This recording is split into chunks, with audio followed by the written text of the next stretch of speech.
Bonjour, eh bien c'est tout de même bizarre, mais même en ce moment, il y a des sociétés qui manquent de personnel qualifié. C'est, paraît-il, le cas d'Alten, Jean-François. Oui, alors Alten, c'est une société qui fait du recherche et développement externalisé, c'est-à-dire qu'elle envoie des ingénieurs informaticiens dans des sociétés industrielles ou de services pour développer de nouvelles applications, de nouveaux programmes. C'est une société de taille, puisqu'il y a 17 000 ingénieurs qui travaillent chez Alten. Eh bien, voilà ce qui se passe. Cette société embauche à tour de bras depuis 6 mois. L'année dernière, et c'était beaucoup plus difficile ainsi qu'en 2008, et ils n'ont pas assez de personnel pour faire face à tous les contrats qui leur sont proposés. Ce qui se passe, c'est que la pénurie est telle qu'il y a des entreprises dans lesquelles ils ont délégué du personnel qui ne se privent pas d'embaucher des intérimaires, en quelque sorte, des ingénieurs intérimaires, alors qu'elles n'ont pas le droit de le faire.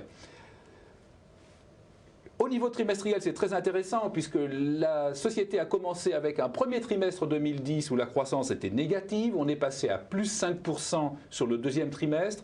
On entend du plus 7 pour le troisième trimestre et on entend également du plus 7 sur l'année, ce qui voudrait dire que le quatrième serait encore meilleur.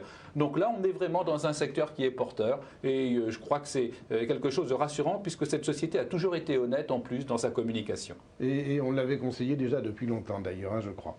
Vallourec, c'est le spécialiste des tuyaux sans soudure pour la recherche pétrolière. C'est peut-être aussi un bon tuyau pour la bourse, Patrick. Oui, alors effectivement, c'est très connu, comme vous le dites, très particulièrement sur tout ce qui est pétrolier.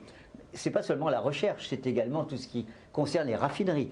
Bon, donc c'est un fort biais pétrolier, mais Vallourec a également une composante industrielle historique, notamment dans l'automobile.